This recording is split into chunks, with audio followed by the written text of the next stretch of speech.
C'est le Seigneur qui a fait les temps. Il voudrait qu'on compte nos années. Il voudrait qu'on puisse sentir que le temps passe. Il voudrait qu'on puisse marquer un temps pour pouvoir réfléchir. Voilà pourquoi il a fait le temps. Il y a un psaume qui dit, apprends-nous, enseigne-nous à compter nos jours, à rechercher de tout notre cœur la sagesse. Enseigne-nous à compter nos jours. Oui, chacun de nous a eu 1 an de plus. Lorsque tu vois un autre qui a vieilli, toi aussi tu as vieilli, même si tu es un bébé. C'est une loi. Amen. Qu'est-ce que le Seigneur voudrait faire avec nous?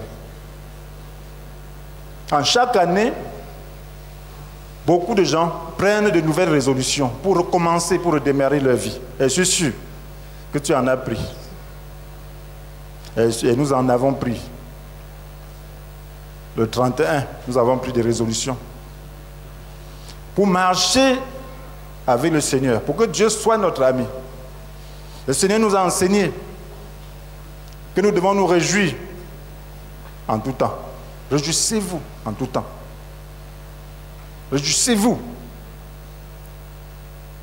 Il nous a appris que nous devons compter sur lui, que je peux tout, grâce à celui qui me fortifie. Et si nous avons mis ça en pratique, voici 7 jours. Chaque jour qui passe, nous devons nous évaluer pour voir est-ce que je suis en train d'accomplir l'objectif de cette année. Est-ce que je suis en train de m'exercer par rapport aux résolutions que j'ai prises. Et si nous le faisons, nous verrons qu'à la fin de cette année, nous serons meilleurs. Nous verrons Dieu à l'œuvre. Ce matin, le Seigneur voudrait continuer à nous enseigner. Et par son Esprit Saint, il va me rendre capable de transmettre ce qu'il a pour nous, qui se serve de l'instrument que je suis, de ma bouche, de mon cerveau, de mon intelligence, de tout mon être, pour vous communiquer la parole de Dieu. Le pain qu'il a pour nous ce matin. Comment mener une vie heureuse? Nous sommes en 2018, premier dimanche. Chacun voudrait mener une vie heureuse. Comment mener une vie heureuse? C'est important qu'en début d'année, nous puissions nous poser cette question et comprendre comment cela pourra se passer. Alors le Seigneur voudrait qu'on comprenne en quoi consiste le bonheur. Une vie heureuse, c'est une vie de bonheur. En quoi consiste le bonheur? Nous devons savoir comment demeurer dans le bonheur. Mes chers amis, le bonheur, c'est quoi? Lorsqu'on parle du bonheur, beaucoup se trompent par rapport au bonheur. Mais nous avons besoin de connaître quelle est la définition même du bonheur. Le bonheur, c'est quoi? On le définit comme étant un état de complète satisfaction, de plénitude. Voilà ce que Larousse dit au sujet du bonheur. C'est un état de complète satisfaction, de plénitude. Et une autre définition beaucoup plus biblique, avec le langage plus biblique, dit c'est un état de parfaite satisfaction intérieure. Le bonheur est un état de parfaite satisfaction intérieure. Ah, qui l'a? Qui est complètement satisfait? Qui est parfaitement satisfait à l'intérieur de lui-même? Voilà autant de questions qu'on doit se poser. Donc, lorsqu'on parle du bonheur, il est question de parfaite satisfaction intérieure. Nous voyons, beaucoup de gens définissent le bonheur en termes de richesse, de réussite dans la vie, en termes de la position sociale, en termes de finances matérielles, ainsi de suite. Et toutes ces choses contribuent à notre bonheur. Mais ce n'est pas ça le bonheur. Puisque ces choses ne peuvent pas nous rendre entièrement satisfaits. On ne peut pas avoir une complète satisfaction à travers ces choses. On ne peut pas être parfaitement satisfait à l'intérieur de nous-mêmes à travers ces choses. Ces choses contribuent à notre bonheur. Mais il y a bien des questions que nous posons malgré ces choses. L'homme qui est sincère, l'homme qui est normal se pose des questions. Puisque personne n'est certain de la minute qui suit. Puisqu'il y a une loi naturelle, chaque année qui passe nous rapproche de cette date fatidique, nous rapproche vers le lieu, vers la demeure éternelle. Et pour cette raison, personne ne peut être satisfait. Personne n'est tellement confiant qu'il connaît son avenir. Qu'est-ce qui va se passer dans 1 an, dans 10 ans? Personne n'est jamais tellement confiant qu'il connaît ce qui peut arriver à ses proches, ceux qu'il aime. Et pour tout cela, on n'est pas pleinement satisfait. On ne sait pas ce qui peut arriver à notre nation. On ne sait pas ce qui peut arriver à notre quartier. Il y a des questions sans réponse. Où va-t-on?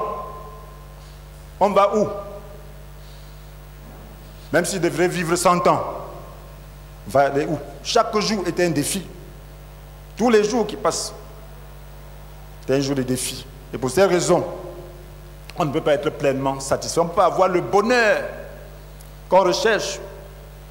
J'ai simplement à travers la réussite dans la vie.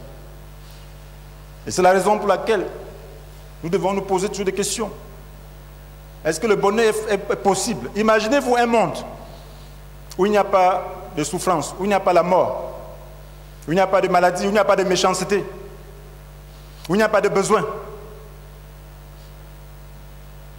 C'est ça, c'est le paradis qu'on recherche, c'est le bonheur qu'on recherche.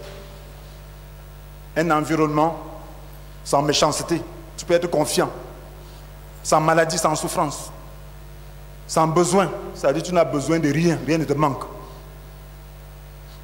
Et tu n'as même pas peur de mourir parce que la mort n'est pas. Voilà le bonheur, voilà le paradis, voilà le bonheur. Et lorsque Jésus vient, mes frères et sœurs, il confond notre conception des choses, la conception naturelle des choses. Lisons un peu dans Matthieu chapitre 5, verset 3. Alors il définit le bonheur dans d'autres termes qui bouleversent la conception naturelle des hommes, la conception populaire. Nous pensons que ce sont les sages, ce sont les orgueilleux qui sont heureux. Mais Jésus dit, heureux ceux qui se reconnaissent spirituellement pauvres. Heureux. Heureux, ça veut dire que celui qui se reconnaît spirituellement pauvre a le bonheur. Pourquoi? Car le royaume des cieux leur appartient. Cela veut dire qu'en réalité, le bonheur, c'est le royaume des cieux. Et on ne peut y accéder que lorsqu'on reconnaît sa pauvreté spirituelle. Alors si tu appartiens, si le royaume des cieux t'appartient, tu as le bonheur. Tu seras heureux. C'est ce que Jésus est en train de dire ici. Il dit au verset 4, heureux ceux qui pleurent, car Dieu les consolera. Alors celui qui pleure recherche une certaine consolation. Celui qui ne pleure pas est déjà satisfait, même s'il n'a pas le bonheur. Mais si c'est Dieu qui te console, cela veut dire que tu auras le bonheur. Si c'est Dieu qui décide de te consoler, tu as le bonheur. Parce que Dieu est la source du bonheur. Il continue. Heureux ceux qui sont humbles, car Dieu leur donnera la terre en héritage. Voyez donc que le bonheur n'exclut pas le bien.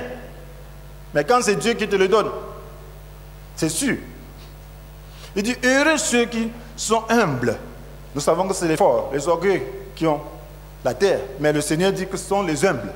Il dit, heureux ceux qui sont humbles, car Dieu leur donnera la terre en héritage.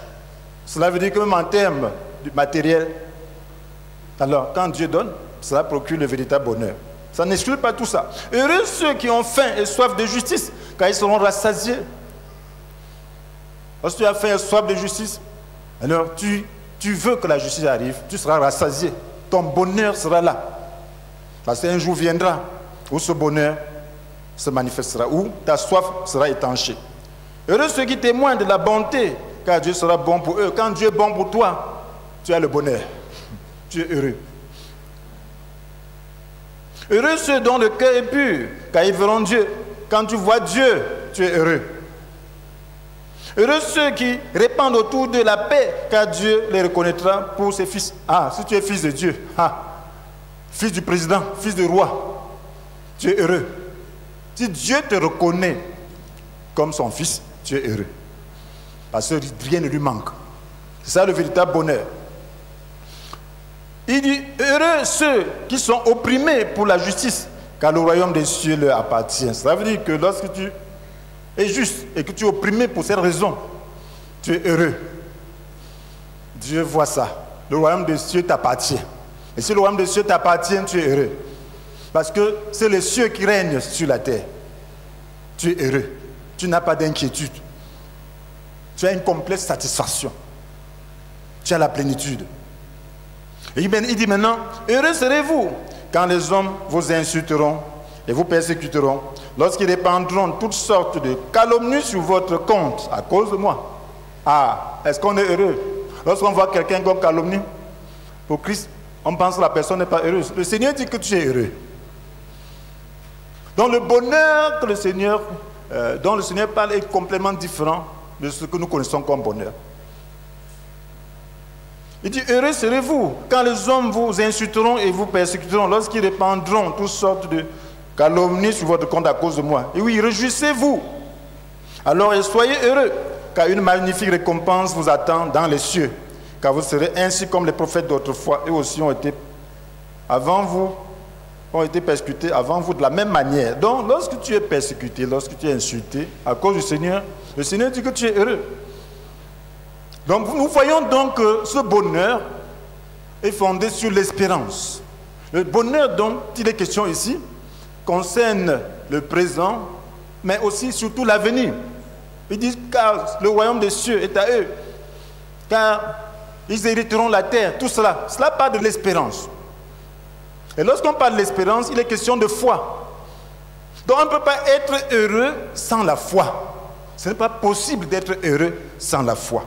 On ne peut pas être heureux sans avoir la foi en la parole de Dieu, sans avoir la foi en Dieu. Jésus parlait ainsi, on parle du sermon sur la montagne. Il était en train de faire l'introduction de son sermon. Le fameux sermon qu'on appelle le sermon sur la montagne. Et il était en train de dire cela avant d'aller à la croix, plus tard.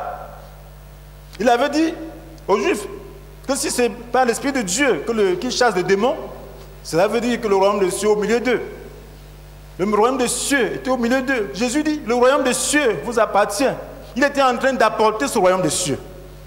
Et lorsqu'il a réglé moi à la croix, et il a répandu le Saint-Esprit, le royaume des cieux est venu sur la terre. Et maintenant, lorsque nous sommes avec le Seigneur, lorsque nous sommes en relation avec le Seigneur, alors nous avons les prémices de tout ce que le Seigneur est en train de dire là. Nous avons les prémices par la foi, parce que notre vie est une vie d'espérance. On ne peut être heureux qu'en espérance. On ne peut être heureux qu'en croyant dans le Seigneur. On ne peut être heureux qu'en ayant vraiment le royaume des cieux. Si tu n'as pas le royaume des cieux, tu ne peux pas être heureux. Parce que le royaume des cieux t'assure par rapport à la vie présente et par rapport à la vie à venir. Le royaume des cieux t'assure par rapport à tes inquiétudes. Nous avons dit tantôt que le Seigneur nous a demandé une certaine discipline. Dit, réjouissez-vous en tout temps de tout ce que le Seigneur est pour vous. Réjouissez-vous. Dieu nous demande de nous réjouir en tout temps. Pourquoi? Parce que je peux tout grâce à celui qui me fortifie. Voilà le royaume des cieux. Lorsque tu peux tout, tu es heureux. Lorsque tu peux tout, tu es heureux. Le Seigneur dit, tu ne peux être heureux qu'en espérance. Et lorsqu'il s'est donné, maintenant, lorsque tu crois en Jésus, la Bible nous dit clairement, dans Colossiens 2, verset 10, que par votre union avec lui, vous êtes pleinement comblés. Cette plénitude-là, dont la rousse parle, en rapport avec le bonheur, ce n'est qu'en Jésus que tu peux avoir cette plénitude. C'est l'état de complète satisfaction, de plénitude. Et la Bible nous dit, par votre union avec lui, vous êtes pleinement comblés. Cela veut dire, par ton union avec le Christ, tu as le bonheur que tu ne peux pas trouver quelque part. Le bonheur ne se trouve nulle part sur la terre. Le bonheur ne se trouve nulle part dans l'univers, sauf en Dieu, sauf dans son royaume. Vous pouvez faire votre recherche, je ne sais pas quel âge vous avez essayé de courir après le bonheur, est-ce que vous l'avez trouvé? Vous allez voir des gens dire que voilà, nous sommes contents, ensuite, lorsqu'ils reviennent de leur fameuse nuit de joie, même en route, ils sont en train de se cogner. Chez eux, ils sont en train de mettre la maison en l'air, sans dessus-dessous. C'est ça le bonheur? Ce n'est pas le bonheur. Le bonheur, c'est un état de complète satisfaction. Il n'était pas satisfait. S'il était satisfait, il allait être content, heureux, et répandre cette satisfaction autour de lui. Le bonheur ne se trouve qu'en Dieu. Donc, il est donc question de comprendre donc comment s'attacher à Dieu. Il est question de savoir comment demeurer en Dieu. Il est question de savoir comment gérer toutes les situations que nous connaissons pour demeurer dans le Seigneur, pour demeurer attaché au Seigneur, puisque nous savons que le bonheur se trouve en lui. S'attacher à Dieu, c'est s'attacher à sa parole. Le Seigneur parle de différentes manières, parce qu'il veut notre bonheur. S'attacher à Dieu, c'est s'attacher à sa parole. Comprenez bien, le respect qu'on a pour Dieu ne dépasse pas le respect qu'on a pour sa parole. Si vous dites que vous respectez Dieu, vous devez respecter sa parole, esprit et vie. Lorsqu'elle s'adresse à vous, vous devez la respecter. Vous ne pouvez pas respecter Dieu plus que cela. Lorsque vous ne respectez pas la parole de Dieu, vous ne respectez pas Dieu. Parce que Dieu s'identifie à sa parole.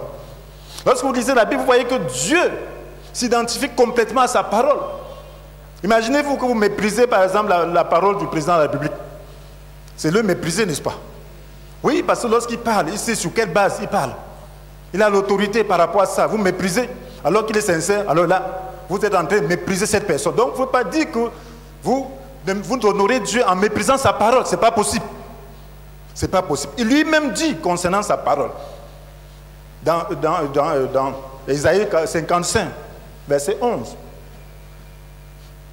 que la parole qu'il a prononcée ne revient jamais vers lui sans avoir accompli ce qu'il désirait. Elle ne revient jamais vers lui. Cela veut dire que lorsque sa parole sort, elle revient. Elle ne revient jamais vers lui sans avoir accompli ce qu'il désirait, sans avoir atteint le but qu'il lui avait fixé. Chaque parole a un but. Chaque parole accomplit le désir de Dieu. Nous devons comprendre cela. Chaque parole accomplit le désir de Dieu. Et le Seigneur dit que toutes ces paroles, lorsqu'elles sortent, elles ne reviennent jamais. Ça veut dire que ces paroles sont sûres. Ces paroles atteignent toujours leur cible. Et maintenant, si vous méprisez cette parole, ça veut dire que vous méprisez Dieu. Et il dit d'ailleurs dans Matthieu 24, verset 35, le ciel et la terre passeront, mais mes paroles ne passeront jamais. Le ciel et la terre passeront, mais mes paroles ne passeront jamais. Les paroles d'un homme peuvent passer, mais lorsque Dieu a prononcé sa parole, elle reste. Elle a une puissance, elle a un pouvoir. C'est le pouvoir du Créateur, c'est le pouvoir du Dieu Tout-Puissant. Et nous avons besoin donc de comprendre. Nous sommes en train de dire que s'attacher à Dieu, c'est s'attacher à sa parole. Maintenant, si tu sais que le bonheur vient de Dieu, comme tu sais que le bonheur vient de Dieu, tu dois comprendre donc que le bonheur vient de la parole de Dieu, parce que c'est par la parole de Dieu que tu peux atteindre Dieu. La communion avec Dieu passe par la communion avec sa parole. Tu ne peux pas dire que tu communies avec Dieu alors que tu n'as rien, tu n'as pas de parole. C'est sur cette base que tu peux avoir une communion avec Dieu. Et c'est Dieu qui le dit. Qu'est-ce qu'il dit d'ailleurs? Il y a plusieurs paroles concernant cela. Lisons dans Somme 1. Lisez le verset 1 jusqu'à 4. Il dit heureux l'homme. Comprenez bien, heureux. Ceci parle du bonheur dont nous parlons. Heureux l'homme qui ne marche pas selon le conseil des méchants. Heureux. Cela veut dire que lorsque tu ne marches pas selon le conseil du méchant, tu es heureux. Le bonheur. Être heureux, c'est avoir le bonheur. Heureux l'homme qui ne marche pas selon le conseil du méchant, qui ne va pas se tenir sur le chemin du moqueur. Cela veut dire que le conseil qui doit faire, qui doit te conduire, doit venir de la parole de Dieu. Tu ne dois pas marcher selon le conseil du méchant. Lorsque tu prêtes l'oreille au conseil du méchant, alors tu ne connais pas le bonheur. La Bible dit que tu ne seras pas heureux. Si tu as un problème, ne prête pas l'oreille à n'importe quel conseil. Tu seras malheureux. Heureux l'homme qui ne marche pas selon le conseil du méchant, qui ne va pas se tenir sur le chemin des pécheurs. Cela veut dire que tu ne dois pas prendre plaisir à voir ce que les pécheurs font. Tu ne dois pas prendre plaisir à les voir faire, à les entendre dire, les entendre parler. Lorsque tu prends plaisir, tu ne seras pas heureux. Puisque ce qu'ils disent n'est pas bon. Ce qu'ils font n'est pas bon. Ce qu'ils font ne rend pas quelqu'un heureux. Lorsque vous suivez les calomnies là, ce sont des flèches. Si tu as eu la nature de Dieu, tu vas sentir que c'est en train de corrompre ta propre nature. Ça cherche comment faire pour venir corrompre ton oasis ici, dans ce monde. Si tu es quelqu'un de paix, tu vas te rendre compte que ça ne va pas. Lorsque les gens sont en train de faire de mauvaises choses, ça ne va pas.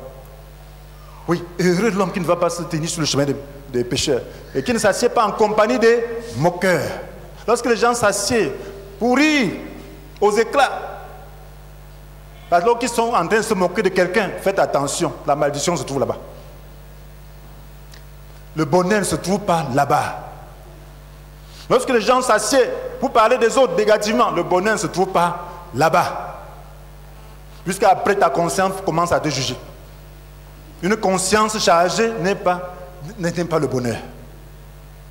Parce que tu n'es pas satisfait. Quelqu'un qui est satisfait, c'est quelqu'un dont la conscience est tranquille. On dit que c'est un état de complète satisfaction. Le bonheur là se trouve qu'en Dieu. Et c'est Dieu qui peut te laver ta conscience.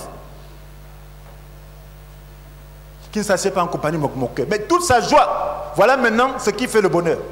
Toute sa joie, il la met dans la loi de l'Éternel. Qu'il médite jour et nuit. Jour et nuit parle d'un état d'esprit. C'est la parole de Dieu qui doit faire ta vie. C'est la parole de Dieu qui doit conduire ta vie. C'est la parole de Dieu qui doit te conseiller. C'est la parole de Dieu qui doit nourrir tes actes. Tu dois poser des actes fondés sur la parole de Dieu. Et pour cela, tu as besoin de méditer. Nous avons dit tantôt que le Seigneur nous a donné une discipline. Réjouissez-vous en tout temps de tout ce que le Seigneur est pour vous. Tu peux savoir ce que le Seigneur est pour toi comment, si ce n'est pas par la parole de Dieu. Le Seigneur est pour toi comment? Il est quoi pour toi? C'est donc que tu lis la parole de Dieu que tu sais qu'il est ton libérateur. C'est donc que tu lis la parole de Dieu que tu sais qu'il est tout puissant. C'est donc que tu lis la parole de Dieu que tu sais qu'il est ton Père. C'est là que tu lis la parole de Dieu que tu sais qu'il est ton secours. C'est là que tu lis la parole de Dieu que tu sais qu'il pourvoit toujours à tes besoins. Parce que ce n'est pas juste une connaissance intellectuelle. Tu as besoin d'avoir la lumière dans ton âme, dans ton esprit. Tu as besoin d'avoir la lumière pour saisir cela, pour que cela soit vrai pour toi en chaque instant. Et qui médite la parole jour et nuit. Qui met toute sa joie dans la parole, qui médite jour et nuit. La Bible dit il prospère. Amen. La prospérité fait le bonheur, ça fait partie du bonheur.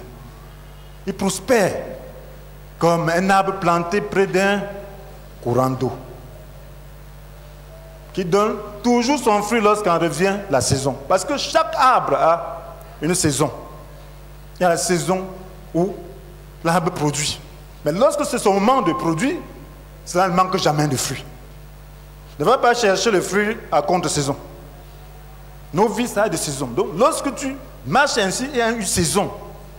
Mais l'arbre est toujours, son feuillage est toujours vert. Son feuillage est toujours vert. Et tout ce qu'il fait réussit. Donc, c'est important. Lorsque tu te connectes au Seigneur à travers sa parole, alors tu es heureux. Donc, nous sommes en train de dire que la parole de Dieu est le moyen par lequel alors nous nous attachons au Seigneur. Et nous allons regarder encore dans Josué chapitre 1, verset 8. Nous connaissons souvent ce passage.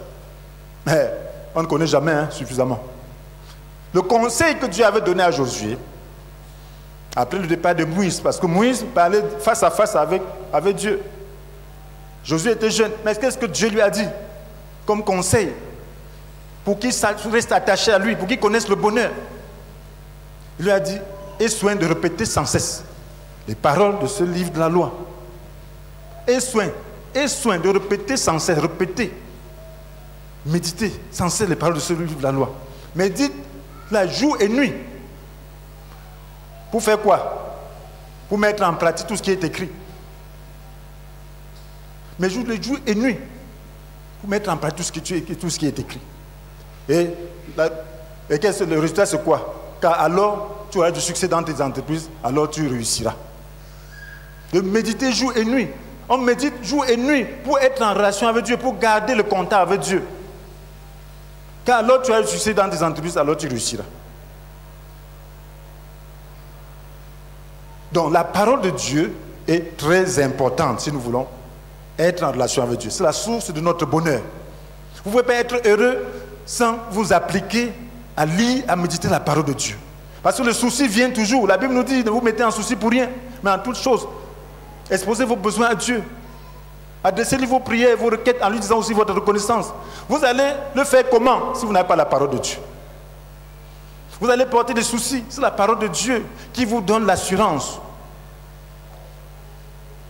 Si nous ne gardons pas cette habitude, si nous ne méditons pas à tout moment, si nous ne confrontons pas notre vie et les suggestions que nous avons à la parole de Dieu, si nous cessons de la méditer un instant, nous serons en train de nous couper de Dieu.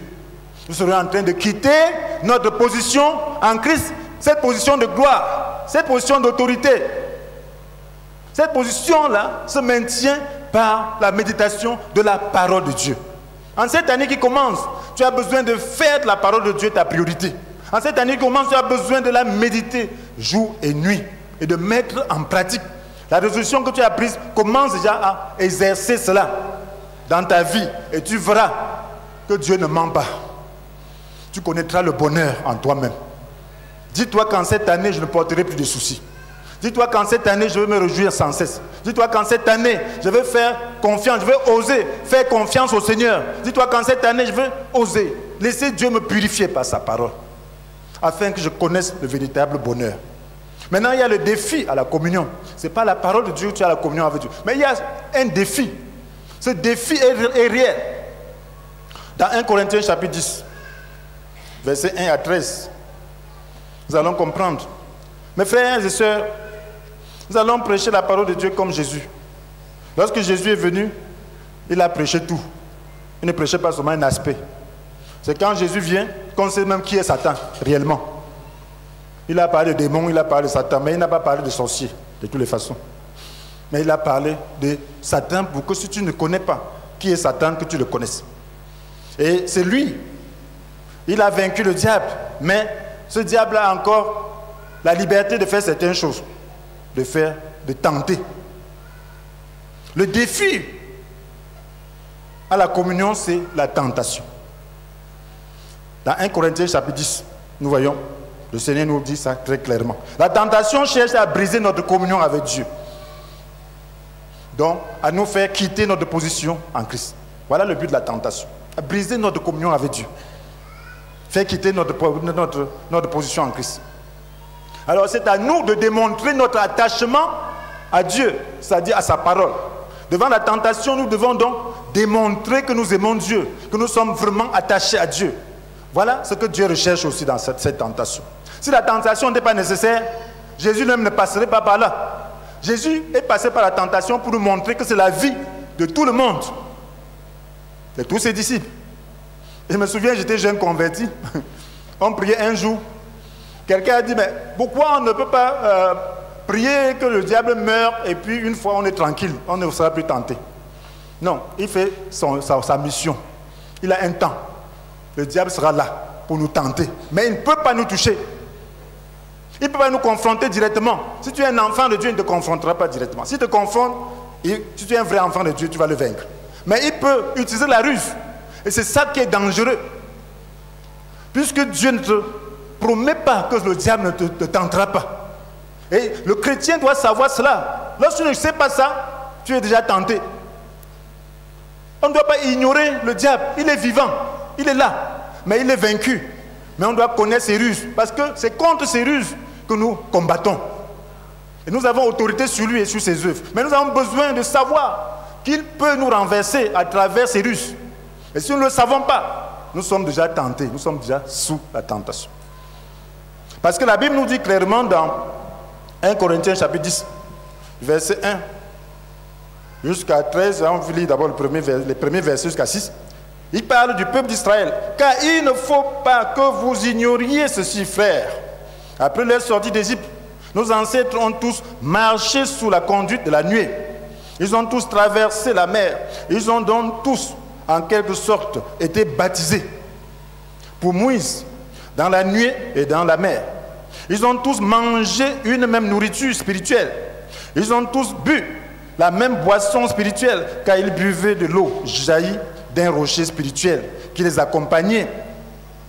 Et ce rocher n'était autre que le Christ lui-même. Malgré tout cela, la plupart d'entre eux ne furent pas agréés par Dieu, puisqu'ils périrent dans le désert. Donc ils ont fait des expériences spirituelles. Dieu les a délivrés par la puissance, en frappant l'Égypte de 10 plaies. Et ils ont vu les miracles, la nuée, c'était le Saint-Esprit. Et le rocher, Jésus était avec eux, ils ont bu de cette eau, de l'Esprit, ce qui représente l'Esprit. Ils ont fait des expériences spirituelles. Et la Bible dit, malgré cela, la plupart d'entre eux n'étaient pas agréables à Dieu. Dieu ne les a pas écrits. Pourquoi? Au verset 6, il dit, ici, tous ces faits nous servent d'exemple pour nous avertir de ne pas tolérer en nous de mauvais désirs comme ceux auxquels ils ont succombé. Tous ces faits nous servent d'exemple. Cela veut dire que c'est des exemples. Quel était leur problème? Tous servent d'exemple. Pourquoi? Nous servent d'exemple pour nous avertir. Nous avertir, cela veut dire que nous devons être avertis de ne pas tolérer en nous les mauvais désirs comme ceux auxquels ils ont succombé. Donc ils ont succombé aux mauvais désirs. Ils ont été tentés. Et cela nous sert d'exemple. Qu'on peut avoir beaucoup d'expériences spirituelles, être agréé par Dieu, avoir Dieu au milieu de soi, mais ne pas être agréé par Dieu. Pourquoi? Parce qu'ils ont succombé au mauvais désir, au moment de la tentation. Ils ont été tentés. Et qu'est-ce qui a été le problème? Le problème de base, c'était les mauvais désirs qu'ils ont tolérés, qu'ils ont entretenus dans leur vie. Nous devons donc, mes frères et sœurs, comprendre que la tentation, la base de la tentation, sont les mauvais désirs que nous portons. Quelquefois, nous ne les portons pas, mais ce sont des suggestions que le diable nous fait. Et lorsqu'il fait ces suggestions, nous pouvons les accepter et les tolérer dans notre vie. Sachant que si nous les acceptons, les tolérons, nous serons alors vaincus dans la tentation.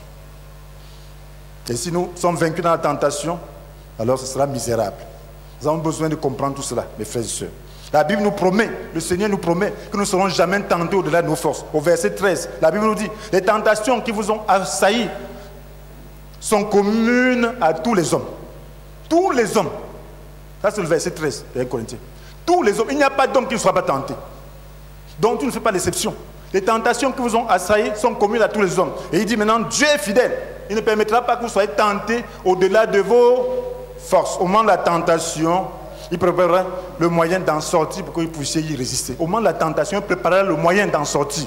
Cela veut dire que dans la tentation, Dieu est là. Il te regarde. Il dit, mon fils, fais comme ça, voilà le chemin de sortie. Fais comme ça, ne fais pas plus comme toi, comme ça. Si tu te tournes vers lui, si tu veux l'écouter, cela veut dire que dans la tentation, nous devons nous tourner vers le Seigneur et lui demander, Seigneur, je sais que devant cette tentation, tu as aussi préparé un chemin. Quel est le chemin de sortie que tu as préparé pour moi? Nous ne devons pas perdre la tête devant la tentation. Nous devons avoir cette assurance, cette confiance que Dieu ne pourra pas nous tenter au-delà de nos forces. Mais devant la tentation, tournons-nous vers Dieu, tournons-nous vers le Saint-Esprit, que Seigneur, ta parole dit que tu ne peux pas me tenter au-delà de mes forces. Maintenant que tu prépares un moyen d'en sortir pour que je puisse y résister. Je veux y résister. Montre-moi ce moyen. Amen. Amen. Montre-moi ce moyen. Parce que si Dieu ne te montre pas ce moyen, mon frère, tu es fini. Si tu prends la tentation à la légère, mon frère, tu es fini. La tentation ne doit pas être prise à la légère. Si elle devait être prise à la légère, Jésus ne se serait pas préparé pour affronter la tentation. Jésus s'est préparé. Si elle devait être prise à la légère, mon frère, Adam ne serait pas tombé. Ève n'aurait pas été séduite. Mais c'est dans la tentation qu'elle a perdu la position de gloire. Cela veut dire que notre position, nous pouvons la perdre si nous ne gérons pas bien la tentation. Nous pouvons la perdre par moment devant une situation.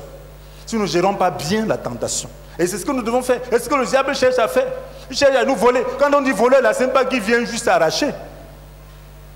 Il vient te dire, il a dit à Ève que quoi? Qu'est-ce que Dieu vous a réellement dit de ne pas manger du fruit de tous les arbres du jardin? Oui, il entame un dialogue. Ève ne comprenait pas très bien. Et comprenez bien, devant la tentation, nous devons prendre notre position. Nous devons savoir quelle est notre position, quel est le but de notre vie, qu'est-ce que Dieu nous a demandé de faire. Et nous faisons cela dans quelle position? Si nous ne savons pas quelle est la position en tant que chrétien, quelle est notre position dans la maison de Dieu, quelle est la position dans la vie, nous allons tout confondre. Nous ne serons pas en mesure de gérer la tentation. Nous ne serons pas en mesure de faire face à la tentation. Regardez Ève. Lorsque Dieu la créa, c'était pour quelle position? C'était pour faire quoi? Lorsque Dieu créa Ève, c'était pourquoi? Est-ce que nous savons? Amen. C'était pour faire quoi? C'était pour faire quoi? Qui sait? Vous ne voulez pas dire? C'était pour faire quoi? C'était pour aider l'homme. Vous connaissez, mais vous ne voulez pas dire. Amen. Donc c'était pour aider l'homme. Amen. Donc son rôle, c'était d'aider.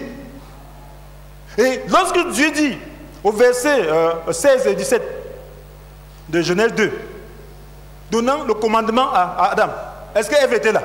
Ève n'était même pas encore créée, n'est-ce pas? Tu pourras manger du fruit de tous les arbres du jardin, mais quant au fruit de l'arbre, du choix entre le bien et le mal, tu ne dois pas toucher, tu ne dois pas manger. Amen. Il n'a pas dit toucher, mais il a dit tu ne dois pas manger cela. Amen. Tu ne dois pas manger. C'était à Adam que Dieu donnait cet ordre.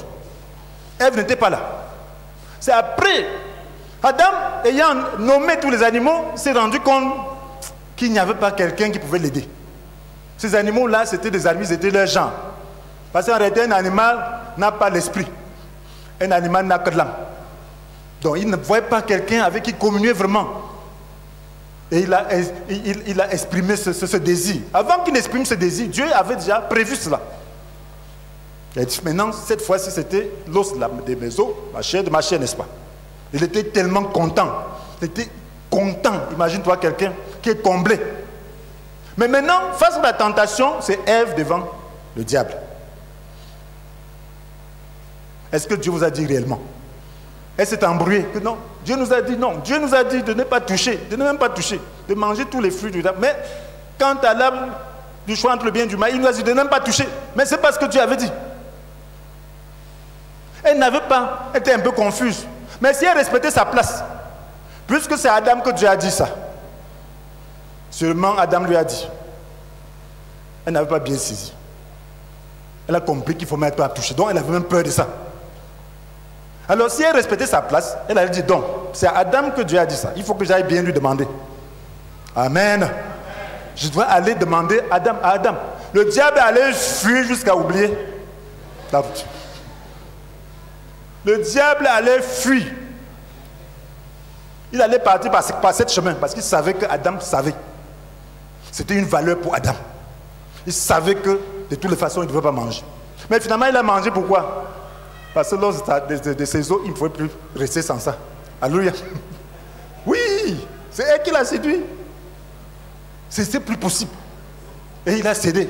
Donc c'est dire que nous devons savoir quelle position nous occupons même dans la maison de Dieu. On peut venir vous poser des questions qui ne relèvent pas de votre niveau, de votre autorité, vous commencez à vous embrouiller. Dites, va demander à tel. Alléluia. Ça ne relève pas de ma compétence. Ne gérez pas ce qui ne relève pas de votre compétence. Vous allez faire gaffe. Vous n'avez pas d'âme. Vous n'avez rien. Vous n'avez pas d'argument. Il y a des questions, si on vous pose, vous n'avez que des bribes de ça. Vous ne pouvez pas répondre. Si ça ne relève pas de votre compétence, allez demander à mon dirigeant. Alléluia.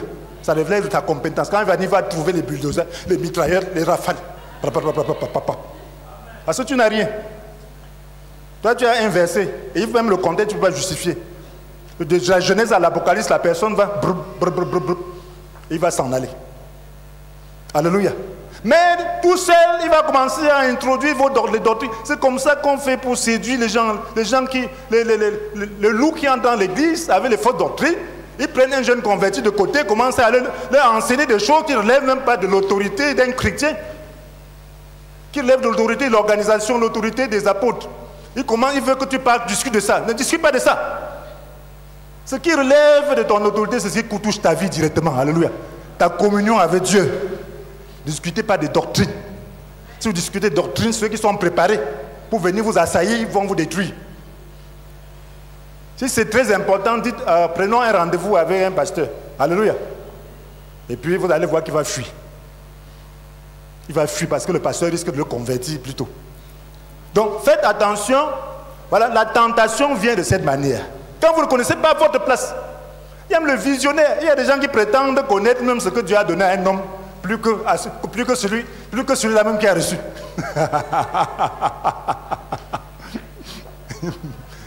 Oh, ça c'est l'orgueil de l'homme. Hein?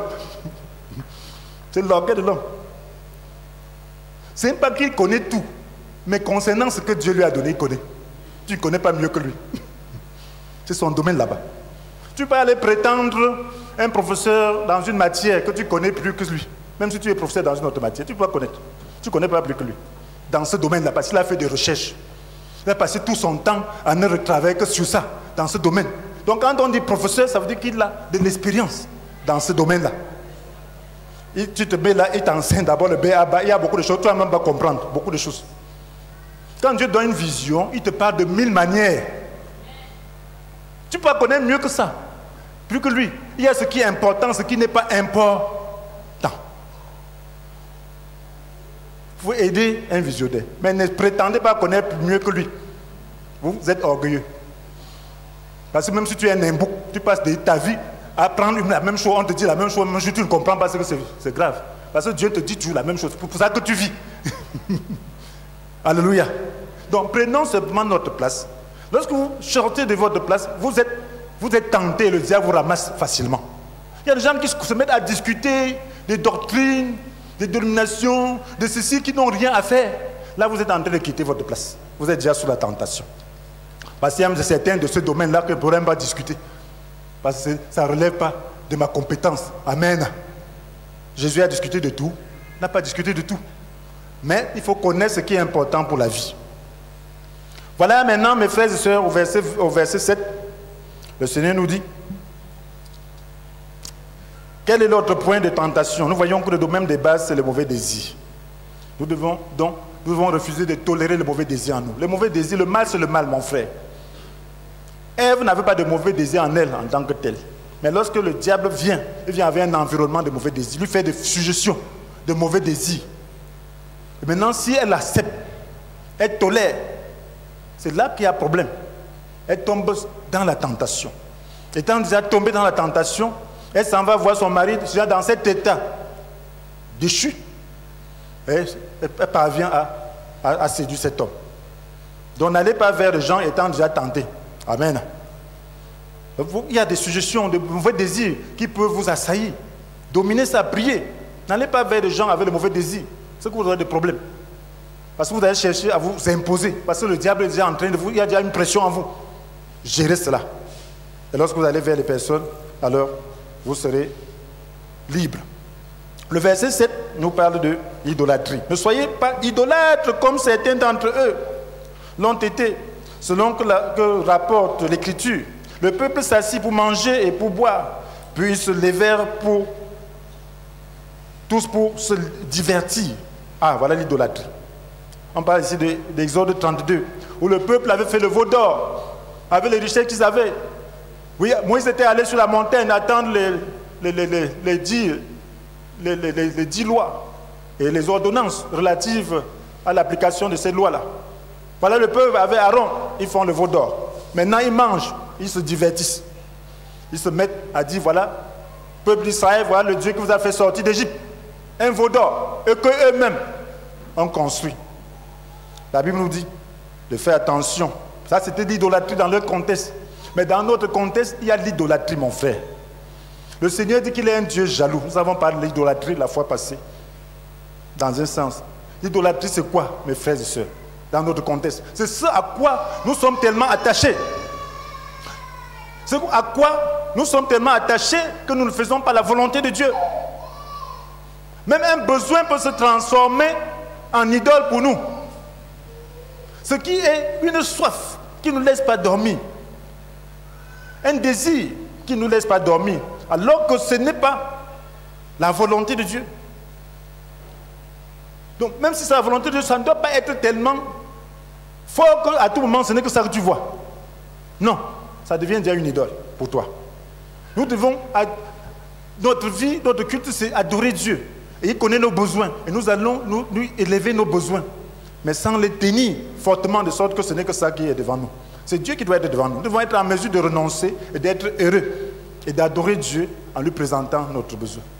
Et si nous sommes attachés à une chose, ça devient une idole pour nous. Et lorsque nous sommes désobéissants, voyons dans 1 Samuel chapitre 15, verset 23, à la fois passée, je parle de ça. Dieu a dit à Saül que l'insoumission est aussi coupable que la divination. Ça c'est 1 Samuel chapitre 15, verset 23. Et la désobéissance est aussi grave que le péché d'idolâtrie. La désobéissance. Donc, notre désobéissance vient du fait que nous sommes attachés à autre chose. Même notre propre être, notre propre moi peut être une idole pour nous. La Bible nous demande de renoncer. Il nous demande de nous attacher à rien, même pas à nos enfants, même pas à nos parents, même pas à nous-mêmes. Parce qu'il est un Dieu jaloux. Il est jaloux. Il ne veut pas que tu penses que tu prends plus soin de toi-même que lui ne peut prendre soin de toi. Il veut que tu saches que c'est lui Dieu. Et que c'est lui que tu dois élever et adorer. Et qu'il n'y a rien qui vaille plus que Dieu. Donc Dieu veut se faire adorer. Et voyons dans Colossiens chapitre 3 verset 5, on parle de la soif de posséder qui est une idolâtrie. Tu peux avoir soif de posséder, c'est une idolâtrie, la soif là. Dieu peut mettre un désir en toi, dans l'esprit. Mais il faut, quand c'est le désir de Dieu, ça bouillonne en toi. Mais ce n'est pas comme une passion qui te fait mal. C'est quelque chose qui te fait plutôt du bonheur. C'est quelque chose qui est bien. L'autre jour, j'avais trouvé, quand je suis rentré à la maison, j'avais trouvé quelque chose que je cherchais. J'étais tellement content. J'étais tellement content que les enfants pensaient que j'avais trouvé n'importe quoi. Non, j'avais trouvé juste un petit truc comme ça. J'étais tellement content. C'était un petit livre que je cherchais, je ne trouvais pas. Quand je l'ai trouvé, j'étais tellement content. Tellement content parce que j'avais une soif quand Dieu veut faire quelque chose avec moi concernant une situation. Il met une soif, quelquefois, une soif tellement intense. Intense que si tu ne bois pas, c'est comme ça ne peut pas donner. Mais ce n'est pas une passion. Donc c'est quelque chose de doux, mais présent. C'est présent là, fort, dans ton esprit.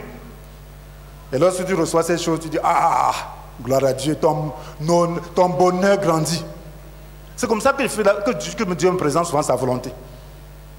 Quand c'est la volonté de Dieu, il met une soif, une grande soif. Soif, je suis libre, je peux faire, je peux même ne pas avoir la chose, ce n'est pas grave. Mais il y a une présence en moi, à l'intérieur de moi, au fond de mon être, dans mon âme intérieure, qui bouillonne. Là, je sais, Dieu a réveillé mon esprit. Et lorsque je trouve ces choses, et puis il organise les circonstances de manière providentielle, pour que je puisse avoir cette chose. C'est comme ça que Dieu fait avec moi. Mais ce n'est pas un désir superficiel. Ce n'est pas une passion qui fait que je puisse me fâcher, non, mon fond, non. C'est là, même si je ne trouve pas, ce n'est pas très grave. Mais le désir sera là. Je vais sentir qu'il y a quelque chose qui manque, jusqu'à ce que Dieu me dirige vers cette chose. Mais ne faites pas l'idolâtrie. Il y a un désir que tu peux avoir. Même concernant le mariage. Donc si tu es spirituel, tu ne dois pas t'ouvrir à n'importe quel moment. Mais lorsque c'est le moment du Seigneur, il va mettre ça au fond de toi. Sachez discerner ça. Renoncer. Lorsqu'il met au fond de toi, tu vois une présence. Tu y renonces. Mais tu sens qu'il y a une présence. Ça ne te rend pas fou. Mais il y a une présence qui te permet de te diriger, qui te permet d'être ouvert à Dieu et qui conditionne tes circonstances. Et tu atteins cette chose. Lorsque tu atteins ça, tu dis, oh Seigneur, tu es grand, tu es bon, que ton nom soit sanctifié. Mais il y a une idolâtrie qui est juste un désir superficiel, qui est une convoitise. Il faut faire attention. C'est ça qu'il faut éviter. Ça ne te laisse pas dormir. Et moindre échec, ça peut te faire même perdre la foi. Ça peut te faire même poser des questions sur Dieu. Ce n'est pas ça. C'est que c'était une idolâtrie, mon frère. C'était une idole. Ce dont je parle, lorsque ça a échoué, si même ça a échoué, ça ne te ferait pas reculer dans ta relation avec Dieu. Ça te ferait plutôt avancer davantage. Alléluia. Donc, frères et sœurs, la Bible nous dit comment le Seigneur a vaincu l'idolâtrie. Qu'est-ce que Satan a fait? Satan lui a dit de se prosterner, n'est-ce pas, devant lui pour l'adorer, n'est-ce pas? Ça, c'est Matthieu chapitre 4, verset 10. Qu'est-ce que le Seigneur a fait pour vaincre l'idolâtrie dans sa vie? Il a répété la parole du Seigneur.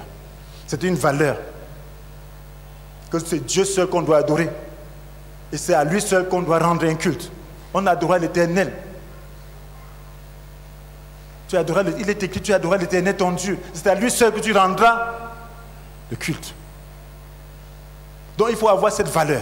Quand quelque chose veut t'obséder, dis que Dieu seul doit être adoré. Dieu ne veut pas des rivales.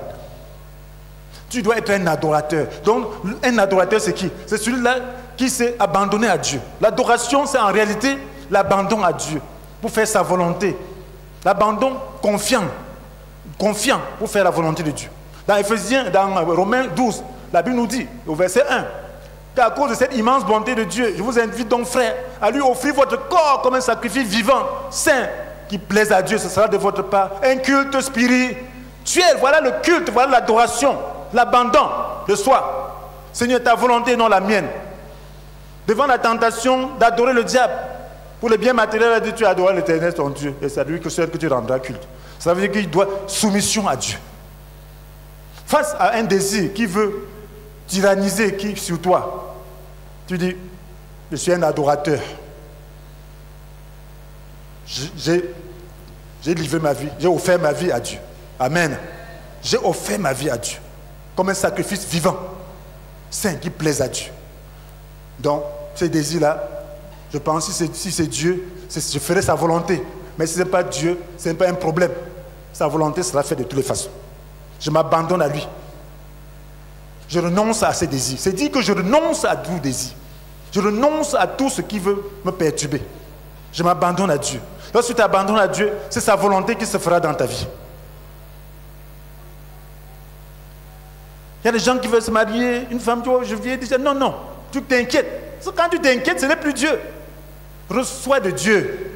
Prie, mon frère, ma soeur. Si tu es sûr que Dieu ne t'a pas donné le don de Paul, peut-être célibataire, amen. Dis à Dieu, donc Dieu, voilà, veut marier quand? Amen. Reste en étroite collaboration avec Dieu. Dis-lui, Seigneur, mets ton désir dans mon cœur autant opportun. Ne me fais pas souffrir pour rien. Au moment opportun, il mettra son désir en toi. Et lorsqu'il mettra son désir en toi, lorsque tu prieras, ce sera un désir saint. Il va t'orienter, il va organiser les circonstances. Les passions, les échecs, non, ne faites pas ça.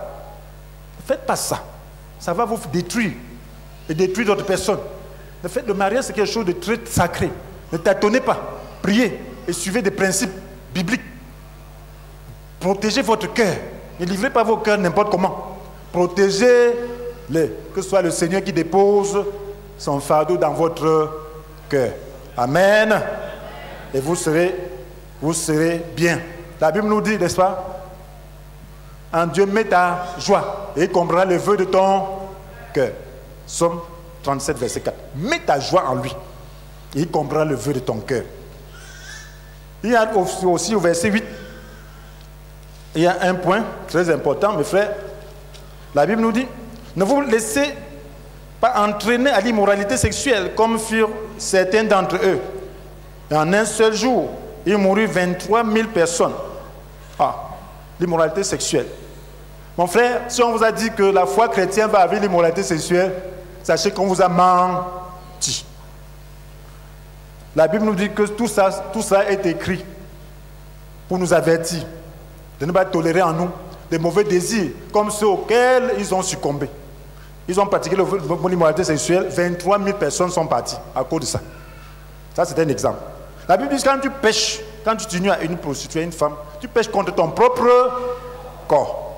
Ça veut dire que tu es en train de prendre le couteau pour te percer. Est-ce que quelqu'un peut mettre sa main au feu sans en subir le dommage? Ce n'est pas possible. La Bible dit fuyez. Amen. Fuyez l'adultère, fuyez l'immoralité, fuyez. Ça, c'est 1 Corinthiens 6, verset 18. Fuyez. Il dit tout autre péché est hors de l'homme, hors du corps. Mais ça, quand tu pêches, tu commets l'immoralité, tu ne t'aimes pas de toutes les façons. Celui qui s'aime ne commet pas ce péché-là. Parce que ça détruit les vies, ça détruit les destinées, ça a détruit Samson. Quelqu'un qui était fort, quand il se tenait comme ça, les Philistins fuyaient. À cause de ça, ça l'a détruit. Il est devenu un simple homme. Il est mort dans le déshonneur à cause de l'immoralité.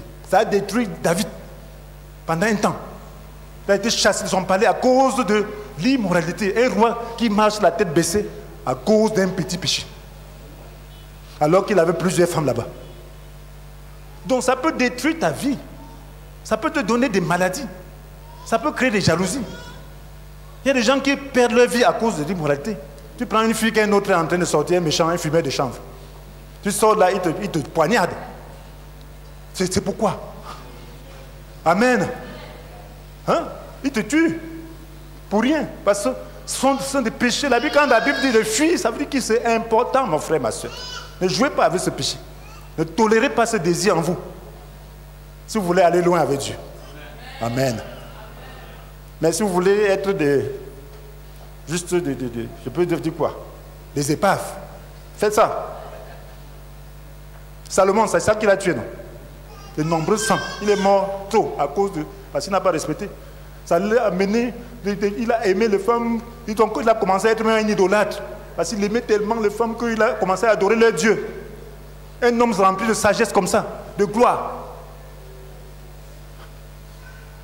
700 femmes, ça ne lui suffit pas. Il faut encore des trucs. Tous les jours, conquête des femmes, conquête des femmes. Ça veut dire que c'était déjà comme une malédiction. Donc, parce que quand tu tolères ce désir, c'est insatiable. Parce que là, c'est déjà les démons. Amen. Imaginez-vous quelqu'un qui a 1000 femmes, c'est naturel ça. Un homme normal peut gérer 2 femmes. 2 vraies femmes. Un homme normal peut gérer. Non, tu ne peux pas. Donc Dieu a dit que chacun aura sa femme. Amen. Donc c'est très important, mes frères et sœurs. Il faut fuir l'immoralité. Alléluia.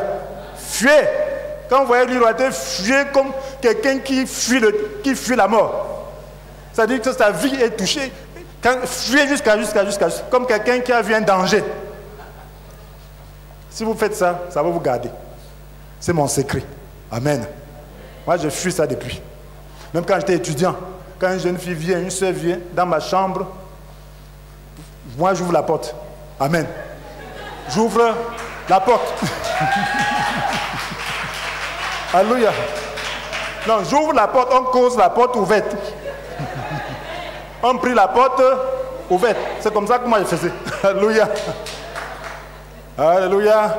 Donc c'est très important, mes frères et sœurs. Un jour, une soeur est venue très tôt chez moi, un temple de mon assemblée, je sympathise avec elle. Très tôt. J'ai des problèmes. C'est comment? J'ai des problèmes. J'ouvre d'abord ma porte. Alléluia. Elle s'assoit sur la chaise. Elle ne s'assoit pas sur les... Je m'assois là. Je prie avec elle. Alléluia. Gloire à Dieu. Quand tu ne fuis pas comme ça, il va t'attraper. Et tu as perdu ta vie. Alléluia. On m'a dit, frère, tu as commis l'adultère. Oh, tout le monde. C'est que ça que les gens vont chanter. Déjà la honte, déjà tout ça, tu es déjà détruit, mon frère, ma soeur. Et là, tu es déjà détruit. Tu vas regarder les gens comment. Quand tu vas passer à côté de femme, tu dis, peut-être le frère là, il faut faire attention. Hein. Et là, ta vie est détruite. Déjà là. C'est un adultère, c'est un fornicateur. Et certains qu'on dit un fornicateur avec une haine. Alléluia. Et on ne va plus te prendre au sérieux. pour rien. Amen. Donc faites attention, les jeunes. Fuyez jusqu'à vous cacher. Jusqu'à vous cacher. La Bible nous dit dans Hébreux 12, verset 4, que vous n'avez pas encore résisté dans votre combat contre le péché jusqu'à la mort. Amen. La Bible dit de résister, même s'il fallait mourir, tu acceptes la mort. C'est ça qu'on dit, mourir. Mourir à ce désir. Tout le monde passe par là. Mais le diable, quelquefois, te jette des désirs. Tu dis seulement, meurs donc. Si tu veux me tuer, tue-moi donc. Quand tu dis comme ça, il s'en va. Alléluia. Parce que c'est le diable, ils sont les démons. Et lorsque ça vient, c'est comme si tu vas mourir. Dis, je suis même déjà mort. En Jésus. Je fais ça jusqu'à la mort. Accepte. Et lorsque tu vas faire ça 2, 3 fois, tu auras le dessus. Là-dessus. Et tu auras la victoire. Tu seras un homme sérieux. Quand tu parviens à vaincre, les anges viennent te servir. Alléluia. Ils sont là, ils t'observent. Comment il va réagir. On te suggère, non. Voilà le chemin que le Seigneur a préparé. Tourne-toi vers le Saint-Esprit. Tourne-toi vers la croix. Accepte de résister. Mais. Le diable dit non, fais vite. Fais comme ça, fais comme ça, fais comme ça. Tu dis non, je meurs. Lorsque je meurs, il fuit. Donc, frères et sœurs, 1 Pierre 4 nous dit encore que puisque le Christ a souffert dans son corps, armez-vous aussi de la même pensée. En effet, celui qui a souffert dans son corps en a fini avec le péché pour vivre le temps qu'il lui reste à passer dans son corps, non plus selon les passions humaines, mais selon la volonté de Dieu. Amen. Donc, quand tu souffres, il y a une mort. Très important. Ne forçons pas la main de Dieu. Il manque 2 points. Verset 9. N'essayons pas de forcer la main au Christ, comme le firent certains d'entre eux, qui, pour cela, périrent sous la morsure des serpents. Ne forcez. Forcer la main de Dieu, là, tout le monde connaît ça. Il y a des moments où on force la main de Dieu. Le diable qui nous pousse à forcer. Forcer la main de Dieu, c'est quoi? Il y a des moments où on a un désir superficiel. On a une envie. Le diable te dit que regarde, les gens sont bien. Toi aussi, tu es là, tu fais quoi? Tu commences donc à prier sur la base de convoitise. Ça, c'est forcer la main de Dieu. Parce que Dieu n'a pas prévu de donner des choses que tu convoites. La Bible nous dit que vous priez, vous ne recevez pas parce que vous voulez que l'objet de votre demande serve à votre propre plaisir. Ça, c'est Jacques chapitre 4, verset 3. Donc, Dieu ne veut pas que tu puisses te plaire charnellement. C'est ce qu'on appelle le désir charnel. Il ne veut pas. La chair, c'est pour tuer. La chair lutte contre l'esprit. Donc, tu ne dois pas demander les choses selon la chair. Que je n'ai depuis longtemps pas encore mangé la viande, parce que tu as vu quelqu'un qui a mangé la viande. Tu as senti l'odeur de viande là-bas. Et puis tu commences à prier, oh Seigneur, donne-moi la viande, donne-moi l'argent, je vais manger la viande. Ça c'est la chair. Ça c'est essayer de forcer la main de Dieu. Parce que ce n'est pas ton besoin, c'est un désir. Tu vois quelqu'un avec une veste, tu dis, oh la veste, oh Seigneur, donne-moi la veste. Je vais avoir la veste de tel. Donne-moi la veste de tel. Et tu n'as pas l'argent. Hein. Tu vas prendre ça où? Ça c'est forcer la main de Dieu. Dieu veut mettre quelque chose de mieux. Amen. Mais que ce ne soit pas parce que tu lui forces la main, parce que tu es un digne fils de Dieu, parce qu'il a mis ça dans ton cœur, parce que tu as compris sa volonté, et parce que tu as pris par la foi, tu as demandé dans la foi et non par le désir. Le peuple d'Israël, dans Nombre, vous allez voir un exemple où on force la main, dans Nombre 11. À un moment, les Égyptiens qui étaient avec les Juifs, qui sont sortis parce qu'ils avaient des problèmes, ils ont suivi les Juifs. À un moment, ils se mettent à se plaindre des concombres qu'ils mangeaient, des pots de viande qu'ils mangeaient en Égypte. Ils disent, ah, le chemin-ci, on ne veut pas. C'était trop dur. Les Israélites aussi se sont mis à se plaindre. Que, oh, donne-nous de la viande à manger, ça fait longtemps qu'on n'a pas mangé de la viande. Alors qu'ils mangeaient la manne, qui était suffisante, qui était une nourriture équilibrée. Donc Dieu qui s'est choisi, donc il donnait, c'était des suppléments, c'est comme des suppléments alimentaires. Donc ils avaient tout dans cette manne. Alors ils se mettent à crier à Dieu, on veut manger la viande, on veut manger la viande. C'est seulement par convoitise. Parce qu'ils disent qu'en Égypte, on mangeait des pots de viande, ils commencent à rêver, les convoitises se manifestent, les désirs se manifestent, s'allument. Et puis ils commencent à dire, Dieu, donne-nous à manger. Ne demande jamais à Dieu, parce qu'il y a des désirs qui sont allumés dans ton cœur. Et lorsque Dieu lui a donné, qu'est-ce qui s'est passé? Il a jugé tous ceux qui avaient des convoitises, qui ont demandé par convoitise. Ce n'est pas eux tous qui avaient des convoitises, mais ceux qui avaient des convoitises, ils ont mangé ils ont vomi. C'est passé par les narines. Ils sont morts à cause de cela. Parce que là, c'est forcer la main à Dieu. Et voyez comment Jésus, le diable lui a demandé de sauter du haut du temple pour se jeter par terre. Jésus a dit, on ne forcera pas la main de l'Éternel. Tu ne forceras pas la main de l'Éternel, ton Dieu. Donc, le fait qu'il soit sur le temple, et puis maintenant qu'il saute par terre, c'est faire une démonstration de puissance. Tu ne vas pas juste démontrer que tu es quelqu'un. Il y a qui dit, prouve que tu es un apôtre. Tu dis, je vais prier que tu tombes. Ça, c'est forcer la main à Dieu. Ou prie, montre que tu es puissant. Quelqu'un vient, montre que tu es puissant. Tu es un homme de Dieu. Ce n'est même pas la volonté. Tu te mets à prier pour montrer que tu es puissant. Non, ça c'est forcer la main à Dieu. Tu dois prier simplement parce que tu as l'amour et Dieu te demande de le faire. Alléluia. Tu ne dois pas démontrer à quelqu'un que tu es quelque chose. Je n'ai pas besoin de démontrer à quelqu'un que j'ai un ministère. Je n'ai pas besoin de démontrer à quelqu'un que je suis un apôtre. Je n'ai pas besoin de démontrer quelque chose. Lorsque tu commences à démontrer, alors c'est que tu es en train d'obéir au diable. Tu forces la main de Dieu. Ce que tu es, ça se sait. Et toi-même, tu le sais, Dieu le sait. Même les gens sincères le savent. Ne cherchez pas à le démontrer. Ne dis pas que je suis quelqu'un dont les prières sont exaucées, que prendre le sujet de prière ici. D'abord, tu démontres que non, ne fais pas ça. Alléluia. Là, tu forces la main de Dieu. Ne forcez jamais la main de Dieu. Laissez Dieu, pas besoin de forcer que je marche bien avec Dieu. Certains veulent forcer la main de Dieu. Que, oh, mon Dieu, on dit que ma vie ne marche pas, c'est pour ça que je n'ai pas ceci. Non, tu n'as pas besoin de forcer la main de Dieu. Alléluia. Ne dis pas que Seigneur, donne-moi ça pour qu'on voit que ma vie marche. Dieu marche pour toi et Dieu. Et lorsque les autres voient, ce n'est pas pour le mépriser, c'est pour adorer Dieu. C'est pour qu'ils voient que Dieu est vrai, que tu sois la lumière. Dieu se soucie de toi plus que tu ne te soucies de lui. Si tu es important pour Dieu, il va faire pour que l'on voit que tu es important. C'est toi qui dois faire c'est lui qui a l'intérêt à faire ça. Amen. C'est toi qui as intérêt à faire cela. Ce n'est pas toi. Si son envie veut faire, moi je suis quoi? Moi je disparais aujourd'hui, on m'oublie. Mais lui, son nom, on va toujours adorer. Mais on va dire que son serviteur, si voilà comment tu as maltraité. Alléluia. C'est lui qui va rester subi, c'est pas moi. C'est pas moi. Son enfant, si, c'est pas moi. Donc si tu es juste devant lui, ne démontre rien. Laisse-le te défendre. Voilà l'apitoiement ce soir, le dernier point. Ah, le péché des chrétiens. Oh Seigneur, j'ai fini ça depuis. Il faut être un homme mature. Quand tu pleures comme ça ne donne rien. J'avais pleuré pensant que Dieu allait réagir. J'ai dit, vu que Dieu, le ciel était même fermé, il dit, hey, maintenant je serai un homme dur. Je ne pleure plus. Je ne pleure pas pour n'importe quoi. Je ne m'apitoie pas sur moi-même. Jamais. Non. Même si tu vas me tuer là maintenant, je n'aurai même pas les larmes aux yeux. Je vais te regarder comme ça, adorer mon Dieu. Parce que ce n'est pas un problème. Amen. Ça, ma vie ne me coûte bien pas. J'appartiens à Dieu. Mais il peut m'apitoyer quand le Saint-Esprit met dans mon cœur de la pitié pour quelqu'un. La pitié, là, je peux pleurer. Amen.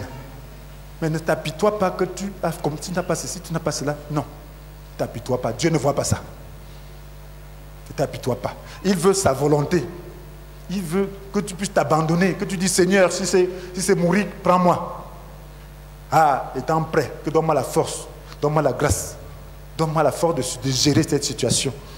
Donne-moi la force de faire ceci. Et tu peux dire, je peux tout grâce à celui qui me fortifie. C'est ce que Dieu veut entendre. Il veut voir la foi, il veut voir la confiance. Quand tu t'apitoies, c'est comme s'il n'était pas suffisant, comme s'il n'était pas puissant. Non, ne le fais pas, mon frère, ma soeur.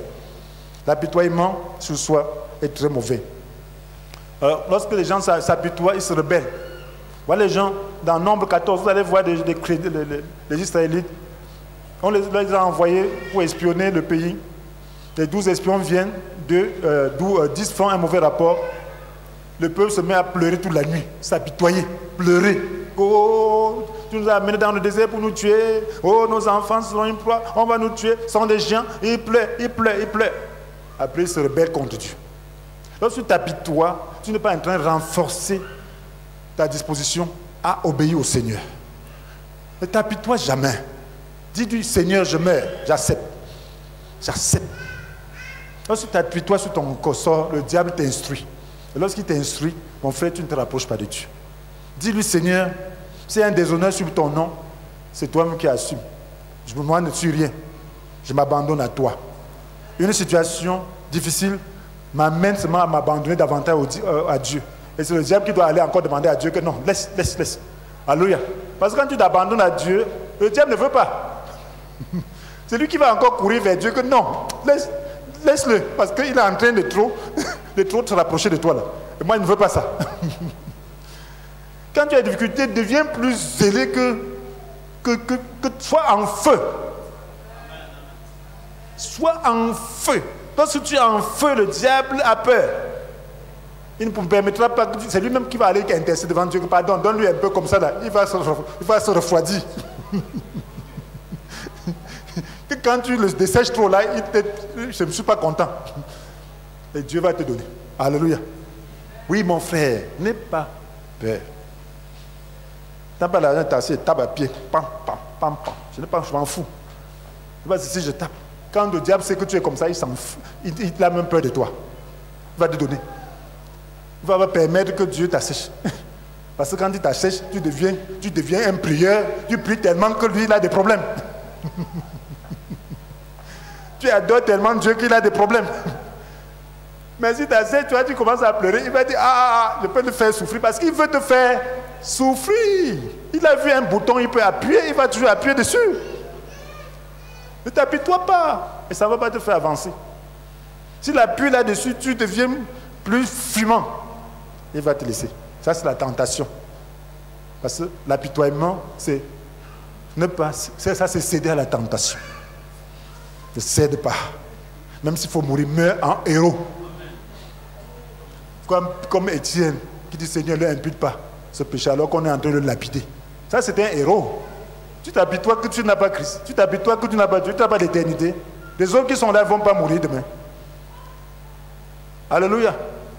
Le problème va te tuer. Ça va pas te tuer. Tu es le seul qui a le problème. D'autres ne vivent pas avec ça. Ton problème, c'est quoi? Demande la grâce de vivre avec. Amen. Demande la grâce, donne-moi la grâce de vivre avec. Et lorsqu'il va te donner la grâce de vivre avec, tu seras au-dessus, la volonté de Dieu sera faite. Donc, nous devons nous supporter. Ne nous plaignons pas de notre sort, ni des autres. Ne vous plaignez pas des frères. Amen. Si tu te plains de toi, mais tu vas aussi te plaindre des autres. La Bible nous dit dans Colossiens 3, verset 13, supportez-vous les uns les autres. Et si l'un de vous a quelque chose à reprocher à un autre, pardonnez-vous mutuellement. Le Seigneur vous a pardonné, vous aussi, pardonnez-vous de la même manière. Pardonnez-vous. Si quelqu'un t'a fait quoi? Pardonne. Parce que c'est l'amour qui construit. L'amour te place dans la faveur de Dieu, dans la sphère de Dieu. Dans la sphère où tout réussit, dans la sphère du bonheur. Tu ne peux pas ne pas pardonner et tu es heureux. Ce n'est pas possible. Parce que lorsque tu ne pardonnes pas, il y a de la tâche en toi. Le mal, c'est le mal. Et l'état de plénitude, l'état de complète satisfaction exclut le mal. N'a pas le mal dans ton cœur, dans ta vie. Même sous n'importe quel prétexte, n'accepte pas le mal dans ta vie. Et là, c'est ça la véritable plénitude. C'est ça l'état de parfaite satisfaction intérieure. Si tu as cette parfaite satisfaction intérieure, tu es heureux. Mes frères, sachons que la tentation est un examen qu'on peut réussir ou échouer. Ça, c'est en conclusion. Sachons que la tentation est un examen qu'on peut réussir ou échouer. Si tu as déjà échoué, dis au Seigneur, je ne voudrais plus échouer. Tu connais les différents points. Ne tolère pas les mauvais désirs en toi. C'est de la passion inutile. Parce que Dieu n'accomplit pas nos désirs. Il accomplit sa volonté. Pourquoi donc se faire tuer, détruire par les mauvais désirs? Ça ne sert à rien. N'acceptez pas les désirs étrangers en vous. Parce que de toutes les façons, ça ne va pas aboutir. Donc, purifiez vos cœurs. Pour réussir, nous devons accepter la souffrance et nous tourner résolument vers le Seigneur. Apprends à souffrir. Pour faire mourir un mauvais désir qui te tente, il faut souffrir. Il faut accepter la souffrance. Donc cultivons la capacité à souffrir. Un chrétien, c'est celui qui est capable de souffrir par la grâce de Dieu. Demande la grâce de pouvoir souffrir. Dis à Dieu, donne-moi la grâce de pouvoir souffrir dans toutes les situations. Parce qu'en réalité, la vie, la tentation te fait souffrir. Puisque tu vas frustrer un désir. Et quand nous réussissons, nous sommes honorés par notre Père Céleste. Les anges nous servent. Nous passons d'un niveau de foi à un autre et à un autre. Et notre bonheur grandit. Donc quand tu vaincs la tentation, tu passes d'un niveau de foi à un autre supérieur. Et ton bonheur grandit. La tentation de répondre à quelqu'un qui vous insulte, si tu parviens à vaincre ça, tu seras heureux. Dieu t'apportera le bonheur. La tentation d'avoir une mauvaise pensée contre quelqu'un qui te calomnie, si tu vaincs ça, tu auras un bonheur indicible. Le bonheur ne dépend pas de notre condition, mais plutôt de notre attitude. Si face aux difficultés de la vie, nous nous attachons à la parole de Dieu, nous grandirons dans la foi et donc dans le bonheur. Donc face aux difficultés de la vie, regarde ce que la parole de Dieu dit concernant ta situation. Fais le tour d'horizon. Ne sois pas partial, sois sincère, honnête avec toi-même. Vois ce que la parole de Dieu te demande et arrange-toi. Mets-toi en harmonie avec la parole de Dieu, courageusement avec la prière. Et là, tu vas voir le bonheur être avec toi. Maintenant, veux-tu connaître le bonheur en cette année? Alors nous allons prier. Tu as dit, Père éternel, je reconnais devant toi que j'ai souvent cru que mon bonheur se trouvait dans les biens de ce monde. Aujourd'hui, je m'en répands et je décide de trouver mon bonheur en toi seul, dans la méditation et l'obéissance à ta parole. Merci de produire en moi le vouloir et le faire pour que je me tourne toujours vers toi en temps de tentation. Amen. Nous allons acclamer pour le Seigneur et pour toi-même.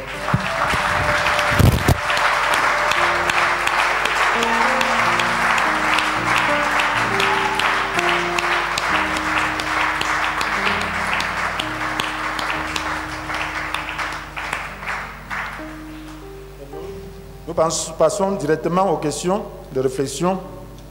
Si vous voulez que les articulations puissent être fixées dans vos têtes, vous avez besoin de suivre encore avec pour l'intention de répondre à ces questions. Première question, qu'est-ce que le bonheur? Qu'est-ce que le bonheur? Qu'est-ce que le bonheur? Peut-on le trouver en dehors de Dieu?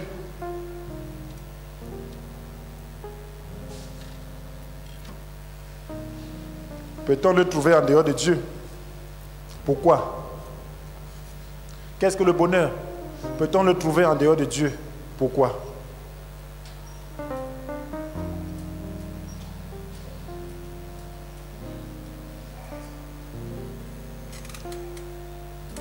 Le chrétien vit-il son bonheur par la foi ou par la vue? Deuxième question. Le chrétien vit-il son bonheur par la foi ou par la vue? Le chrétien vit-il son bonheur par la foi ou par la vue?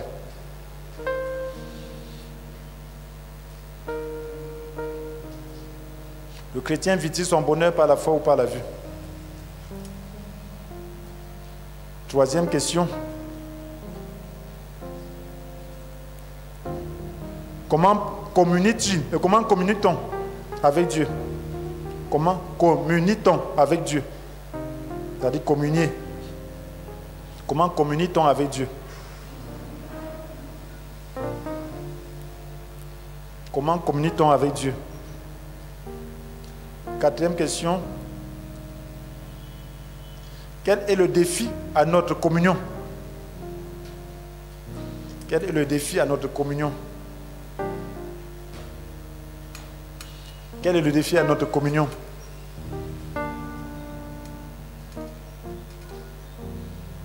Cinquième question et dernière. Que veut dire forcer la main de Dieu? Que veut dire forcer la main de Dieu?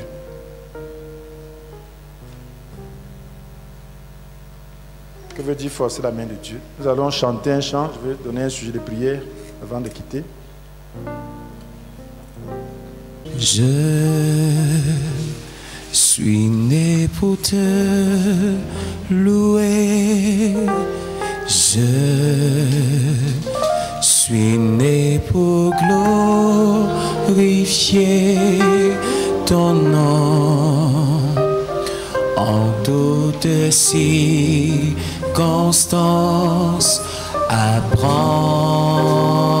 à te dire merci. Je suis né pour t'aimer. Je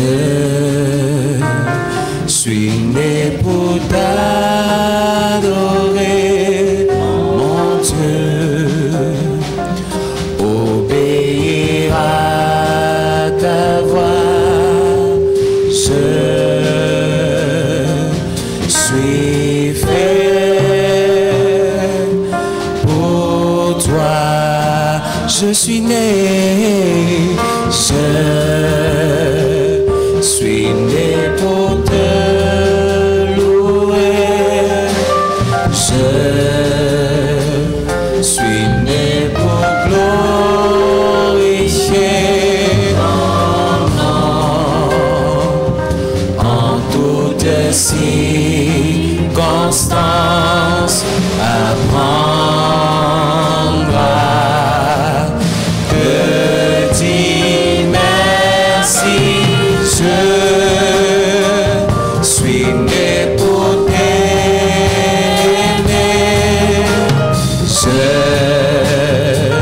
Je suis né pour t'adorer, mon Dieu.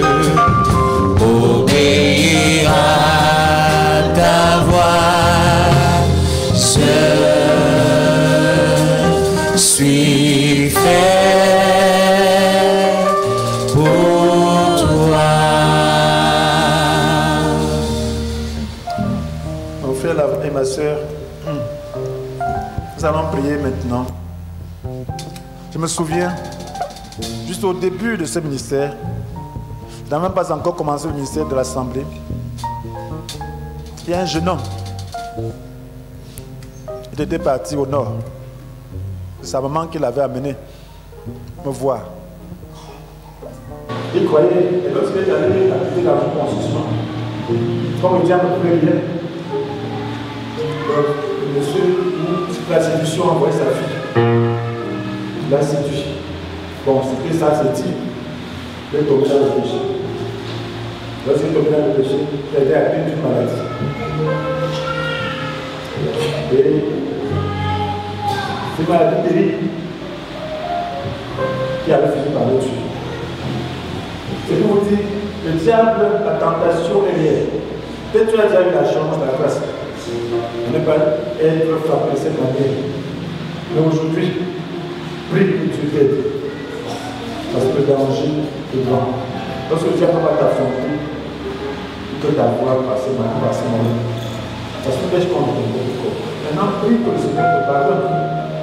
Tu es tombé. Décide-toi à changer. Dis Seigneur, merci pour ta miséricorde envers moi. Maintenant, je prie que tu me pardonnes. Pour ton sang me purifie. Il est prêt de passer. Il connaît la situation. Le diable n'aime personne. Il ne peut rien de facile. Mais il peut perturber notre vie. Il peut nous faire perdre les combats à cause de nous. Puis maintenant, Seigneur, te pardonne. Lorsque tu es tombé dans la tentation, dis-lui, Seigneur, pardonne-moi. Je voudrais maintenant m'abandonner à toi. Je voudrais que devant chaque situation de tentation, je me tourne vers toi. J'accepte de souffrir. Et Seigneur, ôte les conséquences. Je t'en supplie. Je le péché. Je connais le devant le Seigneur. Et quand c'est le péché de ce genre, reconnais-le devant un homme de Dieu, tu vas prier avec toi. Ou plutôt, ne laisse pas que le mal puisse s'intensifier dans ta vie. Reconnais parce que souvent les esprits entrent dans ta vie. Tel que si tu ne le reconnais pas, parce que Le diable connaît, ta conscience sera toujours souillée. Lorsque tu le reconnais, ta conscience se purifie et maintenant tu es libre.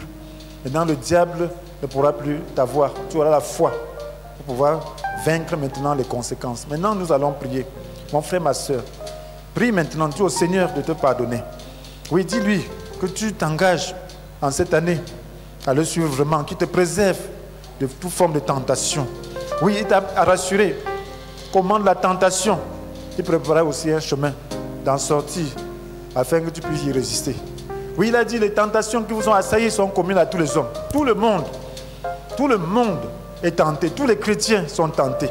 Mais le Seigneur dit, Dieu ne permet pas que tu sois tenté au-delà de tes forces. Au moment de la tentation, il préparait un moyen d'en sortir pour que tu puisses y résister. Est-ce que nous pouvons maintenant prier? Ce n'est pas pour rien que dans la prière, le modèle de prière que le Seigneur a donné, il a dit de nous préserver du malin. Oui, de nous donner de ne pas tomber dans la tentation.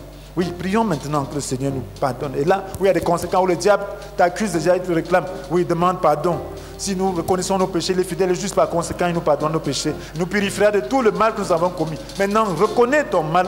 Reconnais le mal que tu as commis devant le Seigneur. Demande-lui de te purifier et engage-toi à résister jusqu'au sang par sa grâce. Engage-toi à te tourner vers lui devant la tentation. Engage-toi à vaincre, à être de son côté. Engage-toi à vaincre pour la gloire du Seigneur. Oh Seigneur, nous te bénissons, nous te rendons grâce. Maintenant, Seigneur, oh voici ton peuple, nous voici devant toi. Tu as dit que nous ne serons pas tentés au-delà de nos forces. Oh Seigneur mon Dieu, quelquefois nous pensons que nous sommes même tentés au-delà de nos forces. Mais ce n'est pas vrai. Tu as dit qu'au moment de la tentation, tu préparais un moyen d'en sortir pour que nous puissions y résister. Quelquefois nous pensons que tu n'as pas préparé de moyens. Simplement parce que nous avons aimé la tentation, nous avons aimé le mauvais désir. Pardonne-nous Seigneur d'aimer les mauvais désirs, de faire les mauvais désirs des idoles. Nous prions maintenant, tu nous pardonnes. Oh Seigneur mon Dieu, de faire les mauvais désirs des idoles, de sorte que nous ne parvenons même pas à entendre ta voix, de sorte que nous ne parvenons pas à nous tourner vers toi, de sorte que nous ne parvenons pas à mourir à nous-mêmes. Nous prions maintenant que désormais nous puissions mourir à nous-mêmes, que dans la tentation nous puissions mourir à nous-mêmes. Seigneur, certains ont des conséquences même de la tentation, de la chute dans leur cœur, dans leur vie. Oh Seigneur, nous prions maintenant que dans ce moment, que tu puisses pardonner, que ton sang qui purifie notre conscience, oh Seigneur, puisse permettre à tous ceux-là qui sont en train de confesser, de reconnaître le péché, Seigneur mon Dieu, d'être purifiés dans leur conscience, et que désormais, Seigneur, toutes les conséquences, oui Seigneur, ce péché puisse être balayé dans leur vie. Oh Seigneur mon Dieu, nous prions que tu puisses les restaurer. Parce que ce sont tes enfants. Le voleur ne vient que pour voler, tuer, détruire. Je prie maintenant que dans ton amour, dans ta miséricorde, oh Seigneur, que tu puisses tenir compte de leurs faiblesses et que tu puisses leur donner la grâce. Oh Seigneur, en ce jour, certains ne croient même pas qu'on peut vivre dans la sainteté. Oh Seigneur mon Dieu, ils ont eu un mauvais évangile. Ils ont eu un mauvais fondement. Tiens compte de cela et pardonne-leur. Oh Seigneur, ôte les conséquences dans leur vie par ton sang, à cause de ton sang versé, à cause de leur ignorance. Seigneur, donne-leur maintenant d'être établis dans la foi. Donne-leur de mettre des fondements de discipline, de fondements d'abandon de la vie, de fondements d'adoration, de fondements, Seigneur, nous offre leur vie. Oh Seigneur, nous te prions de le faire. À toi la gloire, à toi l'honneur, à toi la puissance, à toi la magnificence, à toi l'honneur, Seigneur. Oh mon Dieu, maintenant, Seigneur, oh certains ont forcé la main. Seigneur, certains ont confondu leurs désirs avec ta volonté. Je prie maintenant que tu puisses, Seigneur, éclairer, Seigneur, les cœurs des uns et des autres. Seigneur, nous prions que ta lumière puisse être jetée, Seigneur, dans les cœurs. Oh, Seigneur, afin que les désirs puissent être révélés, afin que les mauvais désirs soient révélés, pour que nous puissions plus forcer sa main. Donne-nous, Seigneur, mon Dieu, de renoncer. Donne aux uns aux autres de renoncer, de s'abandonner à toi, afin que ce soit toi-même qui mette ton désir dans leur cœur. Oh, mon Dieu, afin qu'ils ne puissent pas forcer ta main. Oh, qu'ils ne souffrent pas. Parce que, Seigneur, tu nous as destinés au bonheur. Seigneur, tu nous as destinés au bonheur. Oh mon Dieu, nous savons que ce bonheur c'est auprès de toi. Et lorsque nous avons des mauvais désirs, Seigneur, nous sommes loin du bonheur. Nous sommes plutôt tyrannisés. Nous sommes plutôt, Seigneur mon Dieu, dans la passion, dans la souffrance. Nous, Seigneur, nous prions maintenant que dans ton amour, tu puisses, Seigneur, ôter les mauvais désirs de nos cœurs.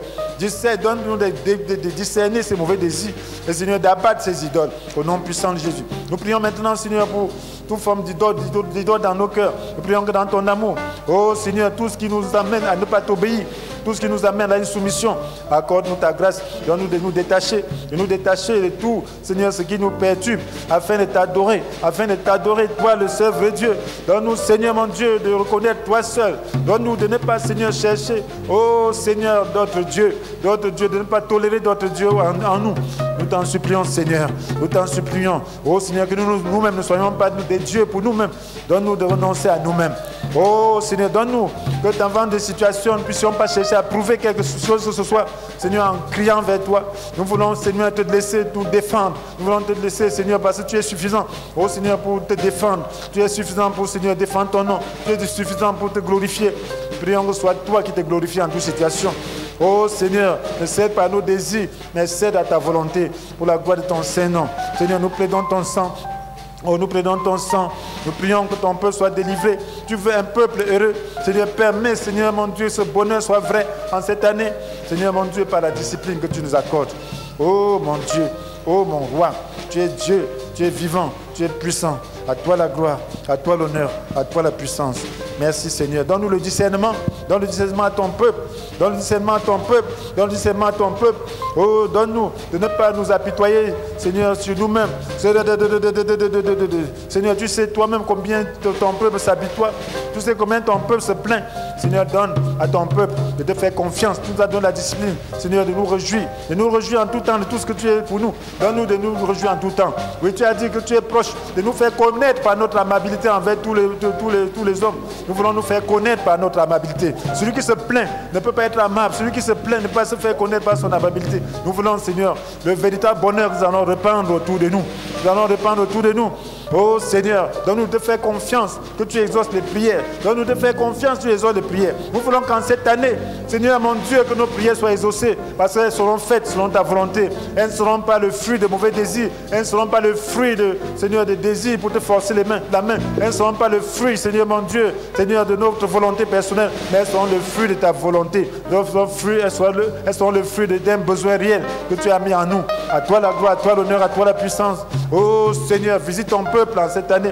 Visite ton peuple en cette année. Renouvelle ton peuple en cette année. Fais de ton peuple un véritable peuple saint. Seigneur mon Dieu, que ton peuple reste attaché à toi. Seigneur, ton peuple reste dans une position de quoi? Ton peuple, Seigneur, soit victorieux dans tout ce qu'il fait. Glorifie-toi, Seigneur. Montre le chemin à suivre à ton peuple. Et que, Seigneur, la honte revienne au diable. Seigneur, que la gloire te revienne. Au nom puissant de Jésus. Au nom puissant de Jésus. Amen.